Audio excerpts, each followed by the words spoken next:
Hiya YouTubers, it's Superman G coming back at you one more again. And in this video I want to talk to you about power supplies. Now power supplies are essential to getting your computer up and running, keeping it stable, and making sure that all your parts, your graphics card, your CPU, your motherboard, are in sync with the power load that's coming from the power supply. Now, a lot of people like to cheapen out on their power supplies. They'll spend over, I don't know, $1,000 on computer parts. But when it comes to the power supply, they feel, well, let me cheapen out and get a cheap power supply and I'll be good. The problem with that is that if you cheapen out on your power supply, you can actually damage or fry your entire system, because your components are needing more power and the power supply you get is not able to handle that load, and the next thing you know, poof, you're going to get more than a smoke test. You could get an explosion in some cases. So please, whatever you do, don't cheapen out on your power supply. And I'm going to show you some. I'm also going to show you how to know that you're getting the full amount of wattage from the power supply that they're advertising. And yes, there is a way to calculate it. With that being said, I'm going to pull up a couple of websites. My favorites, you know me, Newegg. So here in Newegg, we have some power supplies. Now, when it comes to power supplies, I go with reputable companies: Corsair, EVGA. Super Flower Power is relatively new. I think they came out sometime last year, and I thought they were, well, this company can't be real to call themselves Super Flower Power, but obviously they are real, and they looks like they've been selling their products at a pretty decent rate. And as you can see, this is an 850. It has 5 eggs, but they seem to be doing good. I have not purchased one yet. Maybe in the future I will, but for right now, to me, they're still new, and I never buy or try anything new. I give it at least a couple of years before I start investing in any of their products, just to see if they'll last that long, and to also find out if people are satisfied with their products. And I suggest you do the same. So stick with companies you know, EVGA and Corsair, just to keep up with your satisfaction. So now with these power supplies, I usually go for a 750 power supply. Now my system may not need that much, but that's just to cover my end of it, because if I add something to the system, I don't have to worry about getting another power supply or an updated power supply or high wattage power supply, just to keep up with the demands of the new components. So say like if my system only uses 550 watts, I'm going to go at least 650. Then that way, that'll give me some overhang. So once again, if I add components, I don't have to worry about getting another power supply to accommodate for those components. So let's start with this one. This is an EVGA Supernova 750 watt 80 plus gold fully modular power supply. Now usually they'll have pictures to where you can see all around the power supply, and this is what you want to come to right here. And this is how you determine, or you are able to calculate, what the true wattage of the power supply is. Now it won't be exact, but it'll be close.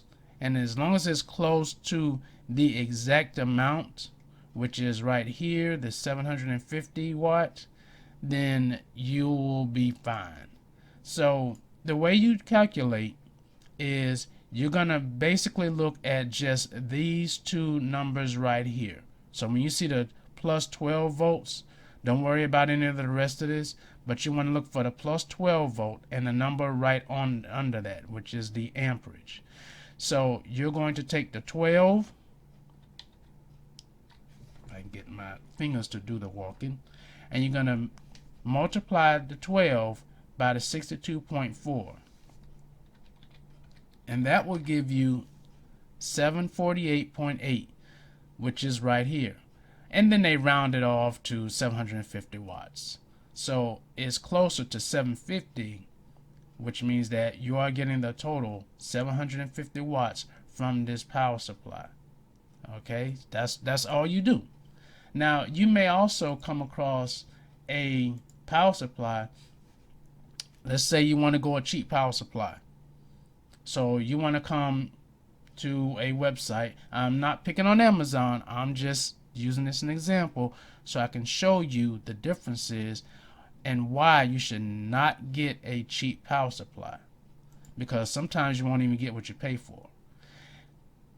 Here is a Pointware, I guess, however it's pronounced, 650 ATX gaming power supply. Now, this says it's non-modular, so this means that all the cables are going to be attached to the power supply. Now, if you look at the pictures, you're probably not going to see anything that gives you the label on the side of where it shows the output power, the total wattage, and that's usually a red flag. So this particular page does not show it. However, if you go to the ratings, the customer ratings, a customer has taken pictures, and this is one of the pictures I was looking for, where they've taken a picture of the power supply, and this is the label that should be on the side of the power supply. I can't tell from this picture if it is. This could be from the box, I'm not exactly sure, but they only gave it 3 stars because they apparently had some issues with no UL, no CSA, no ETL, nor VDE marks. These are just the marks that's probably on the power supply itself. In any case, once again, you want to go to where it's 12 plus volts, and you want to multiply that by the output current. So you're going to go 12 multiplied by 52.5, and it gives you 630 watts. Now this is probably fine, so it's closer to 650, so you're good with this one. Now I'm going to take you to another website, and this is eBay. Now eBay, you can get almost anything from eBay for a relatively cheap price, but as I said, you don't want to cheapen out on your power supply. Now here's an example. Here's a 350 watt ATX PC power supply. I don't know why anybody would buy a 380 watt power supply, but in any case, say that's the route you want to go, and you're going to check everything, which you should. Check all the dimensions. You probably want to check out what it comes with as far as the cables, connecting cables, and things of that nature. But me, I want to look for this. Now, I don't see a UL mark or any of those marks on here. Now, that would be a red flag for me. But in any case, I'm still interested in saving myself some money because I want to cheapen out on my power supply. So I'm going to come here and multiply my 12 volt and my 20 amp. So let's go. 12 times 20, that only gives me 240. Something's off. Why is it telling me 240 when the max power is telling me 380? Wow, that's 140 watts I'm missing. So I think at this point you would probably want to steer clear from this particular power supply, because when it comes to computers, you really do get what you pay for. So you can chance that if all your components don't mean anything to you, where you spend over $1,000 and then you want to cheapen out on the power supply and fry the components, well, by all means, have at it. But that's not a good thing. That's just really idiotic, and it's a waste of money, and you might as well just burn your wallet on a fire pit somewhere, because that's exactly what you're going to do if you wind up cheapening out on your power supply. trying to save yourself some dollars. People, please don't do this. And that's pretty much it. That's all you have to do when it comes to learning about power supplies. Like I said, it's not rocket science, and this will work for pretty much any power supply. Make sure you look for the red flags. Make sure you do your research. Look at the customer ratings or their reviews on these products, and make sure that you don't cheapen out on your power supply. Alright, take it from me. So you all take care, be safe, and peace out.